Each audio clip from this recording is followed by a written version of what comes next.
서현역 흉기 난동 피의자 최원종 진짜 치가 떨려요. 지금도 말 이 석자 들으면. 그런데 엊그제 신상 공개되면서 사진 2장 공개됐죠. 그런데 오늘 경찰의 1차 수사 결과 발표가 있었습니다. 얘기 들어보시고 이어가 보도록 하겠습니다. 핸드폰 2대와 PC 1대를 분석을 했고요. 주로 사용 내역을 저희가 분석해 봤을 때 스토킹, 조직이라는 키워드들이 대부분을 차지했습니다. 이 사건 범행을 정신질환에 의한 범행으로 보고 있습니다. 7월 29일 날 밖에 나갈 때 칼을 들고 다니는 24살 배달원이다, 이런 류의 제목의 글이 있는데요. 이 글에 대해서 피의자는 스토커 조직원 2명이 자신이 이야기하는 것을 듣는 것 같아서 그 게시판을 보고 있다고 생각하고 거기에 글을 올렸다라고 진술하고 있습니다. 신림역 살인사건 관련한 이제 방문 기록이나 검색어 자체 횟수는 유의미할 정도로 많지는 않습니다. 당시 이슈가 되었던 사건이기 때문에 그런 차원에서 인터넷을 이용하다가 방문한 정도로 저희는 보고 있습니다. 종합 수사 결과 발표는 아닙니다만 1차 수사 결과 발표인데 오늘 발표에서 전혜연 평론가님 뭔가 주목해서 볼 내용은 뭘까요? 일단 신림동 흉기 난동 사건 이후에 모방범죄가 나오는 것 아니냐라는 또 우려가 있습니다. 근데 일단 경찰은 모방범죄는 아닌 것으로 본다. 이 부분을 좀 주목할 필요가 있고요. 그렇다면 범행의 동기가 무엇인가? 우발적 범행인가? 계획적 범행인가? 과연 정신질환에 의한 것인가? 원인을 정확하게 알아야 우리가 이제 유사한 사건을 막을 수 있는데 자료가 될 것으로 보이는데, 일단 경찰이 조사한 결과에 따르면 이 최원종이 범행 전에 여러 차례 커뮤니티에 글을 올렸는데 이 글을 봤을 때는 좀 망상이 있는 것이 아니냐, 이렇게 좀 잠정적으로 보는 것으로 보입니다. 예를 들면 최원종이 지난달 29일 인터넷 커뮤니티에 글을 올렸는데 좀 굉장히 이런 사진까지 같이 올린 거예요? 섬뜩하고 세상에. 무서운 글입니다. 지금 굉장히 긴 흉기를 본인이 진짜. 들고 있는 사진을 했고, 인간이에요 진짜. 23살 고졸 배달원 이렇게 올린 거예요. 경찰이 확인해 보니까 최원종 본인이 올린 글이 맞다라는 거고요.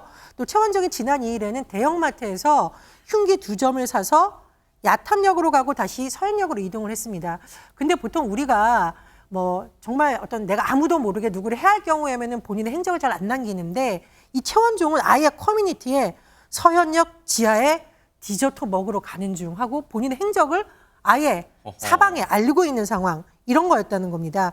그래서 지금 경찰이 보기에 이 최원종이 2020년 분열성 성격장애 진단을 받았는데 병원 치료를 끊은 것으로 보고 망상에 빠졌던 것이 아니냐, 이렇게 잠정적으로 보고 있는 상황입니다. 그런데요, 경찰의 조금 전 발표 내용도 들으셨겠지만 정신질환에 의한 범행으로 일단 보고 있지만, 하재근 평론가님, 시청자분들 중에는 이거 혹시 조금이나마 형량 줄여보려고 지금 꾸며내는 거 아니야? 왜냐하면 최원종 머리 좋다며 막 그런 생각도 하실 거예요. 예, 거기에 대해서 이제 지금 조사가 진행 중에 있을 텐데, 일단 정신감정은 받지 않았다고 하고, 근데 과거에 병원에서 진단도 받았고 치료도 받았던 기록이 있으니까 일단 정신질환에 의한 범행이라고 추정은 하는 것 같습니다. 지금 이 최원종이 조사를 받으면서 뭐 나를 해하려는 스토킹 집단에 속한 사람을 살해하고 그걸 통해서 스토킹 집단을 세상에 알리려고 범행했다, 뭐 이런 식의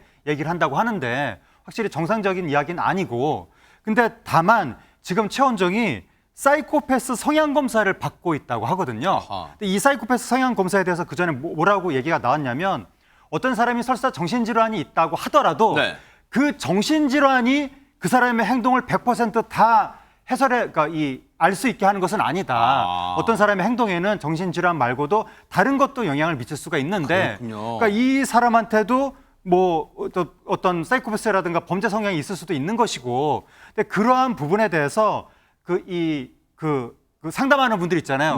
그 심리 상담하는 분들, 그분들이 이 최원종을 면담을 하고 사이코패스 성향 검사가 필요한지에 대해서 판단하겠다라고 기존에 했었거든요. 근데 지금 사이코패스 성향 검사를 한다는 걸로 봐서는 최원종을 면담한 결과 정신질환 문제뿐만이 아니라 사이코패스 문제도 우리가 판단해 볼 필요가 있다. 그렇게 나온 걸로 추정이 됩니다. 최원종의 이 극악무도한 범행으로 안타깝게도 한 분이 희생됐어요. 결국 목숨을 잃었단 말이에요. 그런데 지금 경찰의 발표를 들어보면요. 백성문 변호사님, 네. 이거 치밀하게 계획된 범죄에 무게가 실리잖아요, 지금. 그러니까 치밀하게 계획된 계획 범죄라는 것은 뭐 이견의 여지가 없을 것 같고요. 근데 그렇다고 하더라도 정신질환과 아예 배치되는 건 아니기 때문에 계획 범죄면 멀쩡한 거 아니야라고 하는 건 아닙니다. 일단은. 근데 지금 말했던 것처럼 최원종이는 일단 2020년에 분열성 성격장애 진단을 받고 문제는 그 뒤로 치료를 지속을 하고 약을 먹었어야 되는데 치료를 중단하면서 아마 피해 망상 증세가 좀 더 확대가 된 것 같고요. 다만 이제 이런 걸 가장 궁금해하실 것 같아요. 야, 이거 또 뭐 심신미약 뭐 이래가지고 또 이게 무슨 처벌도 제대로 안 맞아요. 이루어지는 거 아니야? 이 생각을 많이 하실 것 같고 앵커분도 지금 가장 그 부분을 걱정하시는 네. 것 같은데 일단 법이 좀 변경이 됐죠. 그러니까 심신미약이 인정된다고 하더라도 예전에는 심신미약이 인정이 되면 필요적으로 형을 감경을 해줬어야 됐습니다. 근데 지금은 이제 판사의 그 재량으로 임의적으로 실제 정신질환이 있다고 하더라도 그게 정신질환이 범죄 발생에 영향을 미쳤다고 하더라도 다른 요인들을 종합해서 감경을 안 해줄 수도 있어요. 이번 사건 같은 경우 피해자가 14명이고 한 분은 안타깝게 목숨을 잃었습니다. 그렇죠. 최원종이랑 일면식도 없는 그런 다 선량한 분들이었는데 세상에. 그런 피해 상황이나 그리고 최소한 본인의 망상에 빠져 있었지만 자기가 공격하는 대상이 사람이라는 건 충분히 인지를 하고 한 것이기 때문에 제가 보기에 처벌에는 큰 영향을 미칠 것 같지 않습니다. 지금 이렇게 천인 공노할 범죄를 저지른 최원종 신상 공개까지는 됐습니다만 지금 이 순간까지도 논란이 되고 있는 그 단어가 있어요. 머그샷. 여러분 머그샷 들어보셨죠? 뭐 범죄 영화, 특히 외국 범죄 영화 보면 이렇게 무슨 숫자가 써 있고 딱 사진 찍는 게 있어요. 그게 머그샷이라고 하는데 관련해서 오늘 그 내용 발언 좀 들어보시고 이어가 보도록 하겠습니다. 신상 공개 결정되고 신상 공개 이제 절차를 진행을 할 때 공개해도 되냐라는 의사를 저희가 물었고요. 그 부분에 대해서 본인이 동의하지 않는다라는 의사를 표했습니다. 이제 수사 과정에서 취득하거나 이제 동의를 얻어 이제 저희가 가지고 있는 사진이나 영상 중에서 이제 범인을 식별할 수 있을 만한 사진을 제가 선별했고요. 최종적으로 결정해서 공개 결정을 했습니다. 본인이 그 행위한 자체에 대해서는 인식을 하고 있고요. 일부 조사 과정에서 후회한다라는 표현도 하고는 있습니다. 지금 천불이 나는 내용 들어보셨어요? 전현평론가님, 최원정한테 야, 너 사진 찍어서 신상 공개하기 좀 가운데 좀 봐줄래? 찍어도 되니? 안 돼. 그랬더니 못 찍었답니다. 그래서.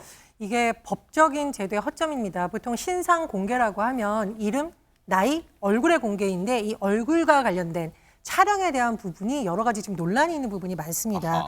신상 공개에 대해서 언제 누가 찍을 사진을 공개해야 되는지 정해져 있지 않아요. 그래서 사실 외국 같은 경우 보면은 체포된 이후에 이름표 같은 거 들고 어떤 때 보면 뒤에 나이나 이 신체 사이즈를 볼 수 있는 표 같은 데 서서 찍잖아요. 네. 이것이 머그샷인데 우리나라 같은 경우에는 피의자가 동의해야 공개가 가능합니다. 어허. 그렇다 보니 신림동 흉기난동 피의자 조선이 이 머그샷 촬영 제대로 안 됐다는 논란이 있었는데 이번에 최원종도 똑같은 논란이 일고 있습니다. 다만 피의자 신상 공개에 따라서 과거의 사진이 저렇게 공개되는데 저 검거 당시의 얼굴과 3년 전 운전면허증 저 사진이 도대체 동일한 인물이라고 볼 수가 있느냐. 그러니까요. 그래서 이게 좀 제도상에서 모순이 있다, 불일치한다 이런 지적이 계속 나오고 있습니다. 시청자 여러분들 혹시 저 사진 공개됐을 때 저 두 장 중에 오른쪽 검거 당시 사진 공개됐을 때 저게 머그샷 아니었어? 저거 찍으려고 했는데 최원종이가 부끄러워서 정말 너무 저기가 한계 가책을 느껴가지고 눈 감고 있는 거 아니었어? 아니었답니다.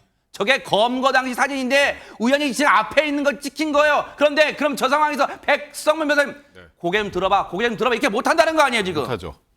지금 현행으로는 할 수 없습니다. 그나마 제가 유의미하게 좀 변한 건 저번에 신림동 흉기난동 사건의 조선과 이번에 최원종 같은 경우는 사진이 그래도 2개 공개됐죠. 아하. 저 증명사진만 딱 보면 운전면허증 사진 보면 저 지나가다 만나면 아시겠어요? 모르겠어요 진짜.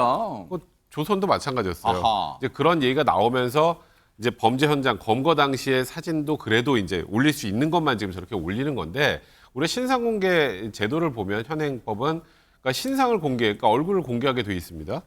사진을 촬영해서 공개하라고 돼 있지는 않아요. 아하. 그러니까 이제 유권 해석을 통해서 일단 본인이 동의를 해야 머그샷도 촬영하고 그걸 또 공개를 할 수 있게 됐다 보니까 지침상 동의가 없으면 강제적으로 사진도 못 찍고 강제적으로 사진 뭐 찍는다고 하더라도 그거 나 그거 공개하고 싫은데 공개도 못 하고 그런 상황이다 보니까 이게 과연 제대로 된 신상 공개가 맞느냐라는 비판의 목소리들이 계속 나오고 있는 겁니다. 생각을 해보세요. 화딱지가 나잖아요. 안타깝게도 정말 천불이 나게도 한 분이 돌아가시고 정말 많은 분이 저 최원종의 범행에 다쳤는데 지금 이 최원종의 범죄자 인권을 강조해서인지는 몰라도 얼굴 강제로 들게 할 수도 없답니다.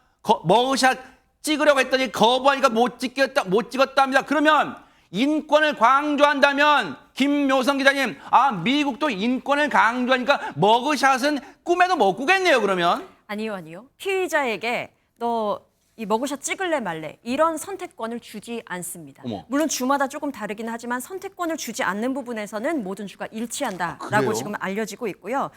그래서 그런지 유명인들 같은 경우에는 머그샷을 찍어서 그것이 공개가 되는 경우도 굉장히 많은데 우리가 모두가 알 법한 빌 게이츠 같은 경우도 지금 화면에 나오고 있죠. 어머. 이렇게 머그샷을 찍었습니다. 이게 머그샷이어서 빌 게이츠에? 근데 왜 찍었는 줄 아세요? 신호 위반 때문에. 운전면허증 미소지 및 신호 위반 때문에 이렇게 머그샷을 찍은 게 공개가 됐고요. 그래요? 그리고 우리 아이언맨으로 유명한 로버트 다우니 주니어 같은 경우에도 어머! 마약 소지 및 검사 불응 요 이유로 머그샷을 찍었고 이렇게 공개가 마약 됐습니다. 문제가 있었어요, 이 사람이? 네. 근데요, 뭐 이분들 외에도 린제이 로한 같은 경우에는 악동으로 유명하잖아요. 아하. 린제이 로한 한 6, 7번 굉장히 많이 찍었거든요. 그래서 사람들이 린제이 로한의 머그샷 모음집, 머그샷 변천사 어머. 이런 식으로 해서 모아놓은 것도 있어요. 그래서 아하. 처음에 머그샷을 찍었을 때는 잔뜩 이렇게 위축된 모습을 보이다가 한 6, 7번 찍었을 때는 여유를 되찾는 아하. 그런 모습까지도 다 모음집이 있을 정도로 웃지 못할 사례가 굉장히 많습니다. 지금 저 머그샷을 보면요, 미국의 머그샷을 보면 빌 게이츠나 저 아이언맨 다우디 주니어 뭐 있잖아요. 하도 이름이 길어요. 그런데 저 사진을 보면 하재근 평론가님, 지금 저 머그샷을 찍는 저 사람들 표정 보면 그냥 뭐 웃기도 하고 그래요? 그럼 우리가 볼 때는 지금 제정신이야 웃음이 나오냐 할 텐데 지금 저런 걸 버젓이 이게 공개된 머그샷이라는 거잖아요, 이게 지금. 네, 그렇습니다. 표정이 너무 여유롭고 마치 포즈를 잡는 것 같은 그런 느낌도 있어서 우리나라 정서에는 도저히 지금 믿기지가 않는데 저 머그샷 말고 다른 유명인들의 머그샷들도 있거든요. 또 있어요? 매트릭스의 키아누 리브스가 음주운전으로 체포돼서 찍은 머그샷이 유명하고 그다음에 재벌 상속녀이자 배우인 페리스 힐튼. 페리스 힐튼은 음주운전이라든가 마약 등의 혐의로 3번 체포돼서 머그샷이 3가지 버전이 있습니다. 그래요? 그 밖에도 또 방탄소년단 직전에 세계 최고 아이돌이었던 저스틴 비버도 음주 마약 혐의로 또 체포돼서 저렇게 음주 마약 상태로 운전까지 한 거예요. 어머. 그래서 저렇게 머그샷을 찍었고 휴 그랜트도 뭐 성매매 혐의로 머그샷을 찍었는데 근데 저렇게 만약에 우리나라에서 저런 식으로 머그샷을 찍어서 공개하면 범죄를 저지르고도 저렇게 포즈를 취하면서 웃으면서 사진을 찍으면 우리나라에서는 국민 정서가 도저히 용납해주지 않을 것 같습니다. 여러분 어떤 생각 드세요? 저 미국의 유명인들은요, 우리가 인식할 때는 보세요. 앞서 빌 게이츠 같은 경우는 뭐예요? 뭐 운전면허 그런 거 우리가 볼 때 경미하다고 판단되는 것도 미국은 머그샷 찍어요. 그러면 그런 생각 안 드세요? 손재미 여사님, 미국은 우리보다 인권을 경시하는구나. 그런 생각 드시겠네요, 그럼? 조금 형사재판 절차가 좀 다른 부분도 있기 때문인데요. 근데 기본적으로 우리나라는 무죄 추정 원칙이 강하게 작동하는 형사 절차이다 이렇게 말씀드릴 수 있고 네. 특히 그에 따른 피의사실 공표죄가 있기 때문에 피의자 단계에서 범죄자 식별하는 정보, 범죄인 식별 정보는 뭐 이름일 수도 있고 저런 사진일 수도 있습니다. 이런 경우에 이제 법에 정해진 절차에 따라서 행해지도록 되어 있는데 현재 이런 사진 같은 경우는 이 경찰 범죄 수사 준칙에 따라서 이루어지고 있는데 법무부에서 동의하지 않으면 공개할 수 없다라고 유권 해석을 내린 상황이고요. 아하. 특히 우리 고유정 사건이나 정유정 사건, 특히 고유정 사건에서 머리를 커튼으로 해가지고 맞아요. 기억나요. 국민들이 더 화가 났던 맞아요. 기억도 있고요. 정유정 사건에서도 모자를 꾹 눌러 쓰고 마스크를 써서 거의 얼굴이 보이지 않게 송치되는 장면을 보셨는데 이것 또한 규칙에 따른 것입니다. 경찰 수사 사건이 공보에 관한 규칙에 따르면 이 얼굴을 드러내 보이기 위한 적극적인 조치를 경찰이 하면 안 된다. 이렇게 규정이 되어 있다 보니까 예. 저렇게 이제 커튼을 좀 치거나 모자를 좀 벗기거나 마스크를 못 쓰게 하는 조치 등이 지금 경찰 내부의 규칙에 위반될 수 있기 때문에 경찰들이 하고 싶어도 할 수 없는 부분이다라는 점을 말씀드릴 수 있고요. 결국은 이렇게 범죄인 식별 정보도 그 범죄자에게는 개인정보잖아요. 그런 개인정보를 예외적으로 공개하거나 대중들에게 적극적으로 알리고자 한다면 법률이나 그 밑에 시행령을 좀 개정을 해야 되는 노력이 필요합니다. 네. 지금 국회의원분들 다수가 개정 입법 법률안을 제시하고 있는데 국민들이 관심 가져주시면 또 개정될 수 있지 않을까 합니다. 요 영상 좀 계속 좀 틀어보세요. 여러분께 문제를 내볼까요? 지금 영상 좀 틀어보세요. 쭉 틀어보면은 이건 이제 정유정일 거예요. 정유정이고 그 다음 사람 쭉 나올 거예요. 그 여러분들 문제 내볼게요. 이거 누구게요? 말씀 안 드리면 모르실 거예요. 누군지 모르시죠? 정말 얼굴 볼 수가 없어요. 고유정이에요. 그 극악무도한 고유정이에요. 그 고유정에 그리고 그 스틸 사진 보여주세요. 그럼 스틸 사진 보여주시면 그런 생각 드실 거예요. 이게 앞통수인지 뒤통수인지 저 보세요. 저 머리를 늘었다는 거 보세요. 오른쪽 사진 보세요. 저게 앞통수입니까? 뒤통수입니까? 저렇게 해버리면요. 고개를 들으려고 할 수도 없고 머리 좀 올려봐 고유정 할 수도 없다는 거예요. 그러면 백성문 변호사님 우리가 옛날부터 이렇게 해왔어요 그러면? 안 그랬어요. 사실 90년대 초반까지만 해도 그때는 그냥 범죄 사건이 터지면 기자들이 제일 먼저 그 사람 신상부터 파악하고 찾고 얼굴 공개하고 그래왔었어요. 그래요? 기억하시지 모르겠지만 신창원 같은 경우도 신창원 머그샷도 이렇게 있었던 걸로 기억하는데 있었어요? 신창원 얼굴 다 알잖아요. 그죠? 네. 근데 그러다가 98년 지금 나오네요. 어머 이거였어요? 어머. 다 저렇게 그냥 실명 얼굴 그대로 보도했는데 오. 우리가 이제 80년대, 70년대, 80년대, 90년대 초까지만 해도 아무래도 좀 약간 그 무슨 고문등이나 이런 것을 통해서 좀 강압 수사 같은 것도 있고 그러다 보니까 네. 이제 피의자 인권을 좀 보호해줘야 될 필요성도 좀 있었고 그리고 아까 손정혜 변호사 말씀하셨던 것처럼 무죄 추정의 원칙이라는 걸 생각을 해보면 네. 피의 사실 공표 문제도 있고 이제 그러다 보니까 98년도에 대법원에서 판결이 나왔습니다. 피의 사실 공표 이건 문제 있고 그리고 원칙적으로 피의자의 신상 공개되면 안 된다라고 결정이 나면서 그 뒤로는 아예 공개가 안 됐어요. 하하. 이제 아예 공개가 안 되다가 어떤 일이 있었냐면 2008년도에 기억할지 모르겠지만 서남부 연쇄살인 사건 강호순이라고 있습니다. 아하. 강호순 사건이 터지고 그때 제가 알기로 뭐 언론에서 그냥 얼굴을 공개해버렸어요. 네. 너무 화가 나서. 아. 그리고 그 이후에 지금 특정강력범죄 처벌하는 특례법에서 이 정도의 아주 특수한 강력한 범죄 혐의가 너무너무 명백해서 무죄 추정 원칙이 들어올 여지가 거의 없는 그런 사건에 한해서만 공개하는 걸로 지금 거의 바뀐 거기 때문에 근데 이제 현 시점에서는 사실 뭐 예를 들어서 뭐 무죄인 사람을 잡아와서 이런 공개 여부가 논의될 상황 자체가 아니잖아요. 아하. 수사 기법이나 이런 걸 여러 가지 종합해 볼 때 이제는 좀 국민 감정에 맞는 공개 기준이 필요할 것 같습니다. 저 머그샷을 공개해서 우리가 무슨 이득 얻겠어요? 그게 아니잖아요. 피해자는 애꿎은 목숨을 잃었는데 무슨 놈의 가해자 인권을 이렇게 정말 중요시합니까? 천불이 나잖아요. 정말로 이거 부당하다고 생각되면 뭔가 법 개정도 한번 생각해 보기를 간절히 바라봅니다. 보고 계십니까? 대박 사건. 네, 안녕하십니까? 김명준입니다. 여러분과 함께하는 뉴스파이터. 다양한 소식과 뉴스를 보고 싶으시면 화면 오른쪽을 꾹 눌러 구독해 주시길 바랍니다. TV로도 유튜브로도 여러분께 한 발 더 다가가겠습니다. MBN 뉴스와 뉴스파이터를 사랑해 주셔서 고맙습니다.